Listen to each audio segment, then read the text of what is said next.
Order filled.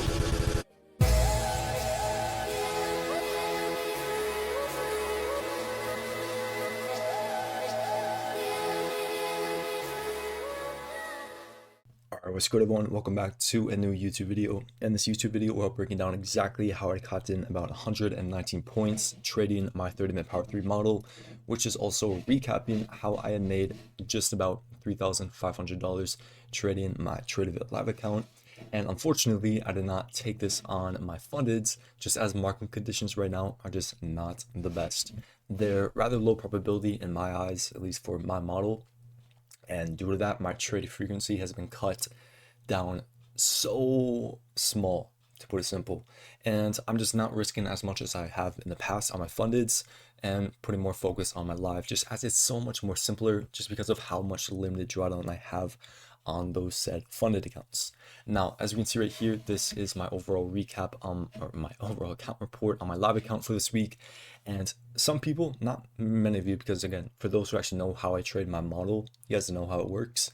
But for those who are, not in the mentorship, not learning from me, they think that I'm very subjective with what I upload and that I'm only uploading wins, hiding the losses, hiding break evens, hiding the other trades I take. And guys, no, my checklist for my model is so very specific and so precise that this has literally been the only trade I've taken this week. The only one. There isn't some random trades on M&Q. There isn't some random losses, break-evens, scalps, other small wins. No, I literally strictly focus on the highest probability setups, and due to that, I'm only getting 1 to 2 setups a week, which is completely fine because it keeps my win rate high, my risk reward relatively high, and due to that, as you can see, the only trade I've taken this week. This is 2 trades, but obviously that's because I had partialed, and the partial counts as a trade. So just 1 trade this week, and it very well could be the only trade I end up taking this week. We'll see what tomorrow brings. We'll see what Friday brings. Realistically, I'm just going to be aiming for 1 more trade this week and then just being done after that. But again, my model is so very specific. It has such a strict checklist that my trade frequency is just so incredibly low. So that's just how it works. Again, it's not subjective. I just try to upload these videos when I can to help you guys out. But again, nothing's hidden. It's just my model is so very specific that these are the only trades I'm taking. Now, I'll be showing you guys the trade recording right after this. And then, of course, per usual, breaking down the analysis, the in-depth breakdown right after that. So catch you guys all then.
So first things first, per usual, I'm going to be breaking down the pre-market analysis that I post every single morning for my mentorship students. And as we can see right here, I said that we had 2-stage S&T at the highs And in terms of pattern, which we don't like to look at patterns too much, but when you see reversals of your power threes often enough, you're going to see a certain type of pattern occur again and again and again. And we had that at the highs after forming two-stage SMT.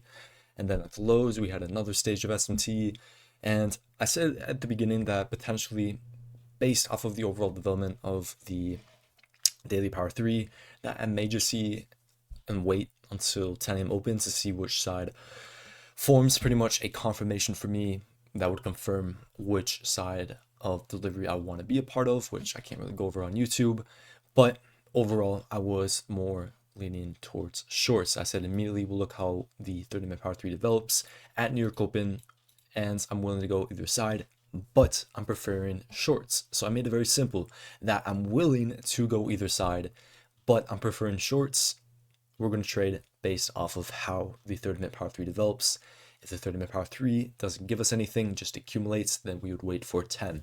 That overall summarizes exactly what I say right here. All right, so that then leads us to market open, which we're going to get into. But first things first, we want to overall understand higher time frame narrative. So within my free server, so again, I have a free server and a paid server. I send alerts out in terms of higher time frame analysis, usually on the daily time frame for the free side. I usually do that usually like once a week. Back when market conditions were more obvious, we'll say, I was doing that multiple times throughout the week. But right now, market has just been so incredibly slow that there's not been too much to update on. And pretty much overall summarize what I've been talking about in that channel is that overall since the beginning of the yearly power 3, you can see right here that we had our yearly power 3 open, and I might have even talked about this in the last YouTube video, but I'm not gonna rewatch that because I kind of forgot, but you guys shouldn't have forgotten. So yearly power 3 opens, we open up, where was it? Right here, as you can see. Actually, I'll mark it out just to make the visuals obvious. Open up, manipulate higher. In that manipulate higher, that is, keep in mind, just short-term manipulation. We're just going to classify that as expansion. Short-term expansion forms SMT with the previous year high, previous quarter's high, so 2 stages of SMT at the high of the year. And from there, we start to displace lower. In that displacement lower, we get a range. That range is then rebalanced, as you can see right here. We rebalance that range. In the middle of that range, we enter liquidity right below the yearly open. From there, we came right back up a few weeks later, ran out the internal structure high, the entry liquidity right below the yearly open, mitigated the yearly open, premium of the range, and since then we've just been displacing lower. Now in that displacement lower, our overall objective is to understand where we are potentially drawn to. What we want to take note of is, do we have SMT at the lows? Now you might be looking at any sort of random swing low, and you might be thinking, yeah, actually we do. But for how I trade, we do not. We actually removed that SMT, which was a huge thing that we've been looking at, was whether or not we would form SMT at the lows, and which for a short period of time, up until last week, oops, did not go far back enough. No, I did, my bad. We can see that NQ back here ran off the slow, same thing on ES, while on YM, and actually it was a little bit back here, got a little bit ahead of myself, formed SMT down at the lows, to put it simple, the previous quarter's low, so the previous Q4 low, we ran that out during Q1, SMT there, which alone could have validated us to go higher, but after running out that low, we failed to continue to displace. We failed to get a higher time frame CISD higher, which would have confirmed bullish delivery, and from there we reversed and started to head back lower. As I posted on my shorts and on all my different socials, was that our next focus going into this week, or I guess technically 2 weeks ago, was, do we form SMT with the previous week low? And we didn't. We didn't form SMT there. And while also failing to form SMT with the previous week low, which was right here, all three of them ran it out. And while doing so, YM then ran out that low that we had SMT with, the Q4 low. We ran that out on all 3 indices during Q1. So now we removed all significant bullish SMT on indices at the lows. And that leads us to where we are now, where Sunday/Monday opened up, expanded higher, and now we're failing to continue to displace higher, very similar to what had happened back here. And due to that, we would overall assume price is going to continue lower, because obviously if we lack SMT at the lows, we, well, can't validate expansion higher. Now, where could we potentially be drawing to when we go into the monthly time frame? We can take note of the fact that we have the entire previous year's range, as I marked out right here, the previous year low to previous year high. That gives us a range, and aligning with that range, we have a monthly imbalance here, monthly BPR, and of course the other monthly imbalance right above that. And those just pretty much act as unmitigated PD rays that potentially need to be mitigated, and it would make sense to mitigate those and then continue higher. Otherwise, we also have the 2020, the sell side delivery up 2025. So when we overlap these, that is where the range technically needs to be balanced out at, where we have sell side delivery here, buy side delivery, and then this little gap right here is where we are technically only unbalanced. So really, no matter what, I would assume we're going to put in a new low of the year, run out this low, mitigate the range that I've drawn out right here, potentially trade into the monthly imbalance, and then we'll go from there. Again, the biggest thing that we need to take note of is whether or not we form SMT on the higher time frame at those lows. But those are just the different points of interest that we are looking at, which doesn't really help us when it comes to trading on the 1 minute. But of course, it's always good to know where price is drawn to on a higher time frame, so we can then do a top-down analysis and understand how we can execute on the 1 minute. Now, that leads us to our overall development of the weekly power 3, where we open up, manipulate lower. I'm just classifying this as accumulation because there's no SMT at the lows. So in my eyes, this is just entry liquidity. We expanded higher. In that expansion higher, we have to keep in mind that that was caused by news. So we have a unmitigated data low. This can act as a data low still. Now, news was caused by, I think it was the ceasefire with Iran. I don't completely remember, but it's a artificial move is what we're going to say. It's an artificial move caused by news, caused by the ceasefire with World War III potentially starting, and so on. I don't know the specifics. Point is that it is an artificial move. This can act as a data low. And again, what supports that is the lack of SMT down here. Significant SMT is what I want to specify. SMT that I use. But from there, we then can study the daily power 3, which we're going to go to 9:30 and understand overnight. So daily power 3, where is it? 6 p.m. Right here. 6 p.m. opens up, and it's essentially just accumulation, but we're going to get into the reversal pattern. So it's pretty much just accumulation. However, as we can see, in the manipulation higher, NQ fails to run out the previous, I'm going to mark it out in red, the previous day high, well, yes, and YM do. I guess I'll also make it simple, make it clean, mark it out like that. On a lower time frame, while forming SMT with the previous day high, we're going to run out this internal structure high right here, which for those who know how I trade, that's a very significant high. We run it out.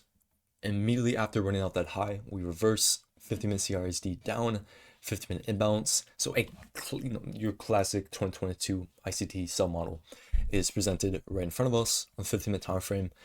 And overall, at a bare minimum going into the morning, as I posted in my pre-market, as we already went over, was that I was at a bare minimum expecting us to trade down to the low of the day or the internal structure low right here. It was a very clear, dead obvious move, and all it came down to was the 30-minute power 3 confirming what the weekly and daily power 3 are giving us. So again, our higher time frame power 3s, our yearly power 3 is bearish, our weekly power 3 is bearish as of now. It's not entirely too clear. We want to be bearish is what I'm trying to say, but the artificial move is kind of messing everything up. But overall, the development looks to be bearish. We just need to see that displacement lower to confirm it. Daily power 3 pretty much just accumulating, but we're leaning more towards being bearish based off of what we have set up at the highs. Now we want to see the 30-minute power 3 do what? Open, high, low, close. We want to see bearish development. So higher time frame narrative is a little bit of a mess. And again, we say we're open to both sides. Why? Because while we are wanting price to draw to these lows, we are taking note of the fact that YM had already ran them out, SMT there, but nonetheless, we still want to see NQ be the one to manipulate down or run out these lows. So we want to see 30-minute power 3 confirm that. So 30-minute power 3 opens. What do? Manipulate higher. What do we not do? It's more important. We fail to manipulate lower. So we'll fast forward a little bit. We want to see manipulation lower if we want it too long. Do we get that? No. So what's our only option? Either stay out or look to short. So 30-minute power 3 opens. We have a 30-minute devil's mark. Again, guys, it's not rocket science. You have no manipulation underneath this open. Not even a cracking correlation at this open. All three indices make it dead obvious that we have to return to this low. And why is that? Because we have no manipulation underneath there. And because there's no manipulation underneath here, we need to see it. We have to return down to it because this expansion higher is our manipulation. The market failing to manipulate lower instead of manipulating higher at this significant time opening is confirming to us that we are about to go lower. That's how it works. And so what do we see back at the highs? So we already know we have two-stage SMT at these external highs. And what do we see on a lower time frame? New SMT. So we can see right here that NQ fails to run this out, while ES and YM both do. So we already know that this high up here is protected due to the SMT with the previous day high, internal structure stop rate. Now we have a lower time frame SMT with that overnight high, with the London high, we'll say. And we technically did remove this SMT back here. I can actually delete that because we did actually remove it. Actually, let me confirm. Yeah, we removed it completely. There's no special quarterly 30 SMT there. So now we just have two-stage SMT to previous day high, this SMT right here. And now we can look for a position. Utilizing the proper time frame alignment, which again, I don't want to hide too much stuff from you guys on YouTube, but that's the price you're going to have to pay for not being within the mentorship. Sorry, not sorry, but you're going to have to reverse engineer things using the proper time frame alignment. This specific high has a special time frame alignment, and that time frame alignment allows us to drop down to the 1 minute time frame. On the 1 minute time frame, we have another type of cracking correlation right here, which I'm just going to mark it out, make it obvious. Boom. 1 minute candle. I'm just going to mark the exact same one, the 937 candle, marking it out, NQESYM, YM, higher high. Or I guess I should say the 938 candle, lower high, 938, higher high, 938, lower high. So cracking correlation at the highs, that allowed me to drop down to the 15 second, and from there, entered off of the next 15 second CISD. As you saw in the recording, I got a late entry. I got filled all the way down here, and that made my risk reward about a, where was that targeting again? Was it this low, or was it, yeah, it was that low. That made my risk reward about a 1 to 3 point, nearly 1 to 4, 1 to 3.7. The technical risk reward for this trade, had I probably gotten the CISD entry up here, would have been a 1 to 6, which is amazing. That's what we want to see. But of course, due to human error, I had gotten a late fill and got filled roughly down here, making my risk reward only about a 1 to 3.5-ish, 0.7-ish. Doesn't really matter, but again, just wanted to go over everything. And in the recording, you saw that I nearly had gotten broke even. I had nearly cut break even. That pretty much the thought process going in my head was like, okay, we are going into 9:45. We're going into 10 a.m. Even though there's no significant news at those times, those are significant power 3 openings. And I was taking a trade going right into them. And I was like, do I think it's going to be a high probability to wait for them to open up and then look for a position? Or do I already have everything confirmed? And then what I'm thinking while I'm in that little period of drawdown up here, I'm like, dude, we have literally everything checked off. Logically speaking, there's no reason for NQ to go any higher unless they're just going to be completely bullish. But the thing is, though, we lack that validation to be bullish. We lack the manipulation underneath the 30-minute power 3 opening. We lacked any sort of significant SMT down at the lows. Obviously, we had something externally, but nothing on a lower time frame to specifically support the immediate 930 expansion. So it's like, bare minimum, I'm like, okay, forget it. I already accepted the risk going into this trade. I already know that this is my model. I already know everything's set up. If I don't hold this, it's just going to be bad in terms of my discipline, bad looking for my students who are like, Fear, why would you cut break even? That's not what we do. And it's like, it's just over in my head, I'm like, there's no reason for me. And thank God, like seriously, thank God that I had changed that, because obviously that had made me a rather significant amount of money. And I'm grateful because it was a quick test of my discipline. And of course, in my head, I passed that test. That's how I see it. And of course, it played out immediately after that. So literally that split-second decision back up here to change my, cutting the position break even to my normal TPs has saved me, because we had such clean distribution right after that. So incredibly blessed to have passed that test. Again, that's how we see it. It is a test in the market that I had passed. It was testing my discipline, testing my fear, testing my patience, and I passed it. And now we have to replicate those results going into tomorrow, replicate what we learned today going into tomorrow, the rest of the week, the rest of my career. Again, every single day compounds into the next day, to the next week, into the next month, and you just have to stack winning days, even losing days. You have to stack those. You have to learn from them always. You need to stack days again and again and again, and eventually you'll reach that castle that you're working towards. Anyways, I catch you guys all in the next YouTube video, and peace out.